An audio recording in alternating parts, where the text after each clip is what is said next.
Merhaba herkese. Bugün Beef Wellington yapacağız. Bunu biraz fantastik pişirmeyi deneyeceğim. Şöminede pişirmeyi deneyeceğim. Olacak mı çok emin değilim ama hep beraber göreceğiz. Öncelikle şöminemi yakmakla başlıyorum. Çıralarımı ortaya koydum. Bir pürmüz yardımıyla tutuşturuyorum.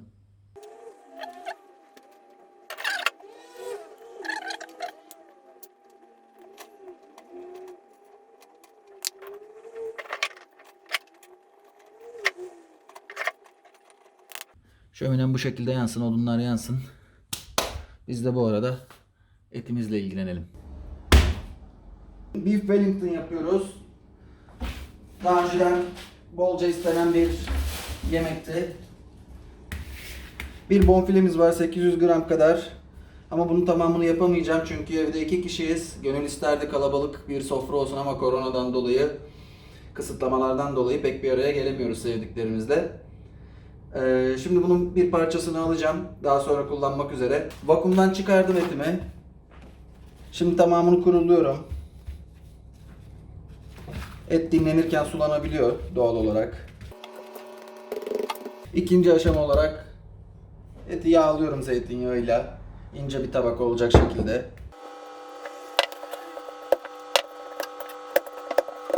Sonra baharatlıyoruz. Tuz. Elinizi korkak alıştırmayın. 800 gram bir et. O yüzden çok olmayacaktır. Şimdi üzerine karabiber çekiyorum.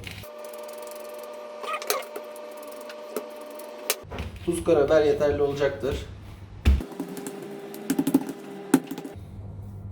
Gördüğünüz gibi son hali bu. Evet arkadaşlar, şimdi şöminede döküm tava üzerinde bunu mühürleyeceğiz. Odunlarım yanıyordu bir süredir biliyorsunuz. Güzel bir kıvama geldiler. Şimdi odunların üzerine ızgaramı, onun üzerine de tavamı koyacağım. Direkt döküm ızgarada da yapılabilir tabi ama şu an temiz olduğu için tavayı tercih ediyorum. Ayrıca mantarları pişirirken etin lezzeti de tavaya geçecektir. Izgaramı koyuyorum. Tavamı ateşin üstüne koyuyorum. Tavam ısınırken ben de etimi getireyim. Tavanın çok kızgın olması gerekiyor mühürleme işlemi için. Ve döküm bir ızgara ya da tavada yapılması gerekiyor. Tavam ısınmış mı kontrol ediyorum. Isınıp ısınmadığını şu yöntemle de anlayabilirsiniz. 5 saniye tutabiliyorsanız henüz olmamış demektir. Daha yolu var. Tavaya yağ ya da herhangi bir şey sürmüyorum. Direkt eti üzerine atacağız. Gerekli ısıya ulaştıktan sonra. Evet arkadaşlar, tavamız gerekli sıcaklığa ulaşmış. Bu arada ben eti kesmeyi unuttum. Keseceğimi söylemiştim. O yüzden kaydedemedim. Tekrar kestim. Şimdi mühürleme işlemi için tavaya atıyorum. Yaklaşık 1 dakika tutacağım. 4 tarafını, hatta altı yüzeyi var. Altı tarafını da. İçinin yaklaşık 60 derece olmasını istiyorum. Orta pişmiş. Gördüğünüz gibi alttan grileşmeye başladı. Şimdi çeviriyorum. Bu şekilde.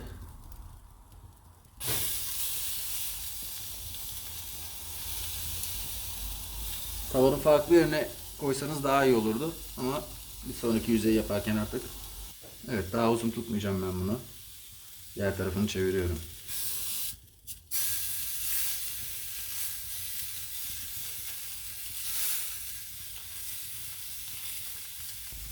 Evet, diğer tarafını da mühürleyelim.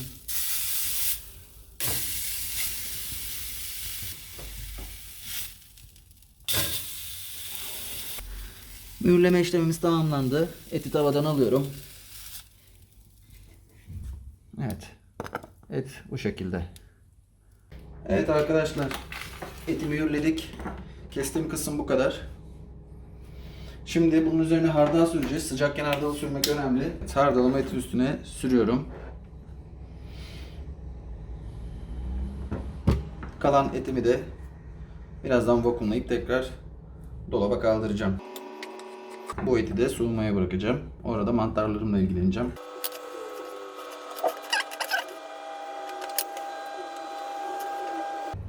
Hardallama işlemimiz tamam. Etimi soğumaya bırakıyorum. Bu arada mantarlarımı hazırlıyorum. Mantarlarımı robotun içine atacağım. Yaklaşık 250 gram kadar olmasını istiyorum. Az olmasın, fazla olsun. Bu 400 gramlık paket, daha önce biraz kullanmıştım. Zaten pişince çok az kalıyorlar. Bu arada 1-2 diş sarımsak atmak istiyorum içine. Tuz, karabiber de ekleyeceğim.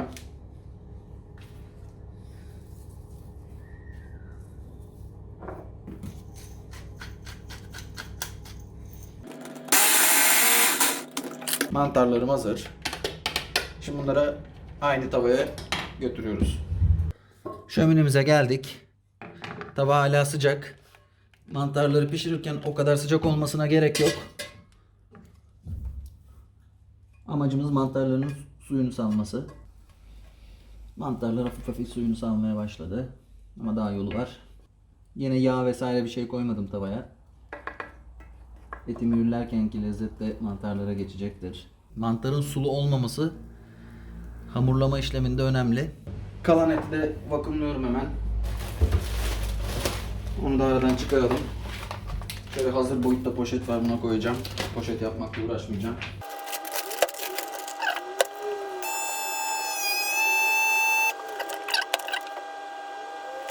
Bunu artık dolaba kaldırabiliriz.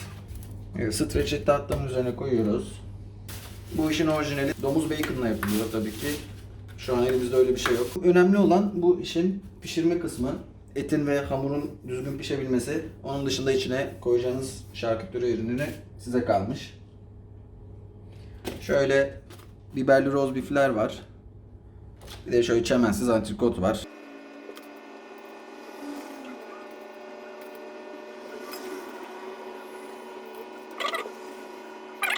Boyut olarak bu bizi kurtarır. Zaten küçük bir bonfile. Mantarlarımı koyuyorum.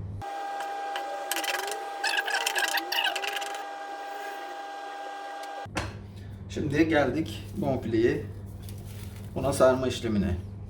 İşin zor kısımları bana göre bunu bonfileye sarma kısmı ve en son hamura sarma kısmı.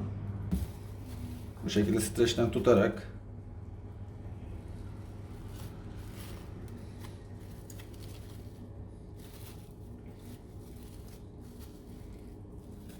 streçle birlikte yuvarlıyoruz. Tamamladık kazasız bir şekilde. Bence başarılı oldu. Bu noktadan sonra yapacağımız işlem buna güzel bir form verebilmek. Onu da şu şekilde yapıyoruz. Kenarlardan sıkmaya başlıyoruz her iki taraftan da.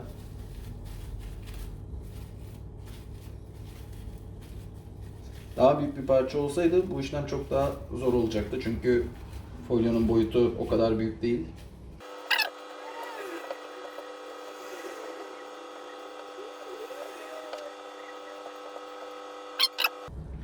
Bu şekilde bunu bir yarım saat 40 dakika buzdolabına atıyoruz. Etimi buzdolabına attım. Şimdi hamurları hazırlamam gerekiyor. Hamur kısmı dediğim gibi biraz zor olabilir. Hafif uçlarını üst üste bindirmeye çalışıyorum. Şimdi onları bastırarak tek parça hale gelmesini sağlayacağım.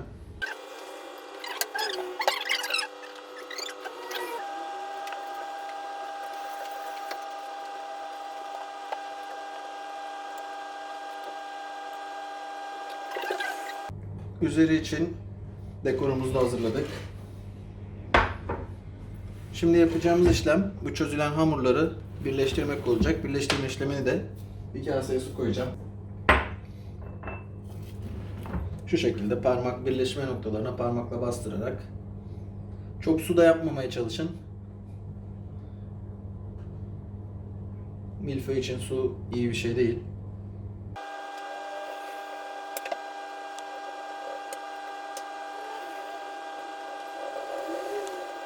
Bence hamurum sarmaya hazır. Yarım saati geçti etimin dolapta beklemesi. Onu da artık getirebilirim. Etimi açıyorum. Şeklini bozmamaya dikkat ediyorum. Roast beef ve pastırmayı sardığım gibi aynı şekilde hamuru da saracağım şimdi. En zor kısmı burası açıkçası. Şekli bozmamanız gerekiyor. Bozulmaya müsait çünkü. Sonra toparlamak zor olabilir.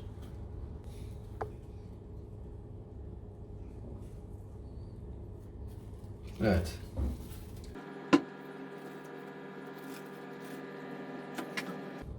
Oldu gibi.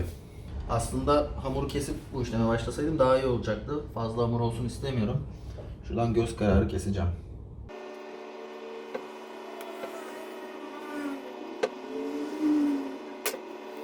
Yani buralara hafiften suyumu sürüyorum. Buraları birleştiriyorum. Tekrar bunu sıkıca sarıyorum.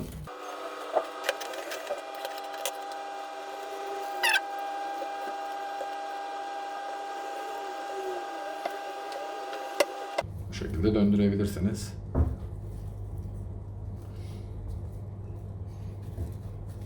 Bu işlem tamam. Bu şekilde en az bir yarım saat daha dolapta tutuyorum. Sonrasında dekorumu koyup yumurtasını sürüp fırınıma atabilirim. Etim hamuruyla da bu şekilde dolapta bir 40 dakika kadar kaldı. Şimdi bunu açıyorum. Şimdi yapacağım işlem yumurtanın sarısını ayırmak ve sürmek.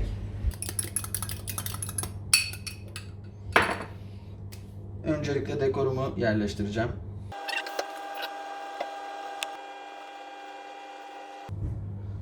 Evet, yumurta işlemim de tamam. Hemen hemen. Şu yumurtayı bitirmek istiyorum. Evet, işlemimiz bu. Artık fırına hazır sayılır. Şöminede tekrar ayarlamaları yaptım. Odunları attım. Yandılar, yanmaya başladılar. Şimdi gene Gurus mangalla birlikte gelen volkanik taş var. Onun üzerinde pişirmeyi deneyeceğim. Daha önce bir kere kullandım yalnızca. Pizza denemem olmuştu. Bugün de Beef Wellington için kullanacağım. Şöyle volkanik taşımız. Bunu koymadan önce tabi odunlarla ilgili gerekli ayarlamaları yapmam lazım. Mümkün olduğunca fırına benzetmeye çalışacağım şömineyi. Onu da nasıl yapacağım? Her iki tarafta odunları yakmayı deneyeceğim. Şu şekilde. Aparatımın sağ ve sol tarafına alıyorum.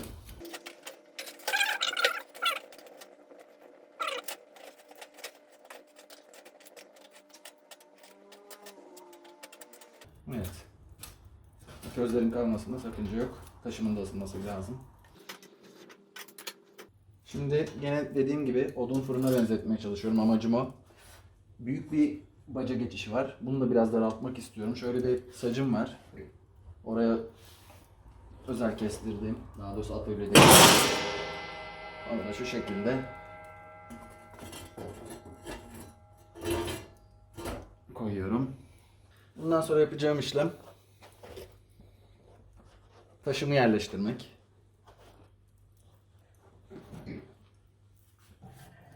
Onu da alıyorum. Buradaki göze aslında direkt şu şekilde de koyabilirim. Odun fırınında sonuçta zeminde oluyor. Her ne kadar bu odun fırını olmasa da dediğim gibi ona benzetmeye çalışıyoruz. Taştan uzak olması gerekiyor ateşin. Çok yakınında olmaması gerekiyor. Evet, bir de bunun önü için kestiğim bir saç var atölyede. Onu da kapatıyorum. Isıyı şöminenin içerisinde tutmaya çalışıyorum. Amacım bu. Sağ taraftan hafif aralık bırakıyorum, hava sirkülasyonu sağlansın. Sağ alttan girip sol üst tarafından çıkıyor bacanın. Şu anda hava. Bu şekilde taşım ısınsın. Sonrasında yemeğimizi fırına veriyoruz. Şöyle aradan ateşi de göstereyim size. Hava sirkülasyonuyla ateş çok daha iyi yanıyor. Arkadaşlar fırınım ısınmıştır diye tahmin ediyorum. Şu an onu ölçemiyorum. Termometrem yok fırının içini ölçmek için. olduğu kadar deyip atacağız. Öncelikle şu sacı kaldırıyorum buradan. Şimdi Wellington'ımızı ocağa veriyoruz. Haydi bakalım. Bekliyoruz. Sacı kapatıyoruz.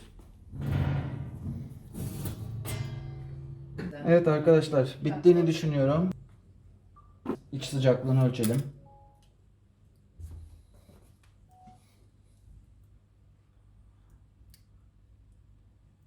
Şuradan ölçelim. Orası da yetmiş. Evet arkadaşlar, alma zamanı geldi. Şöyle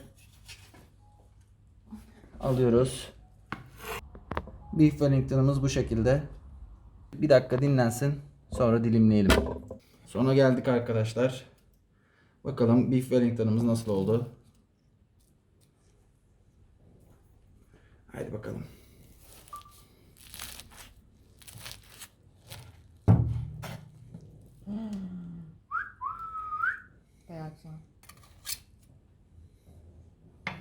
Olayımız bu.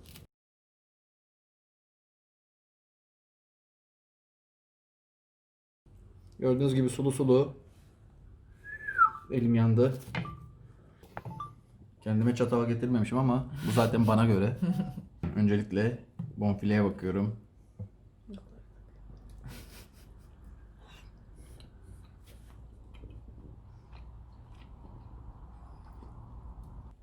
On numara 5 yıldız. Şöyle hamuruna bakalım.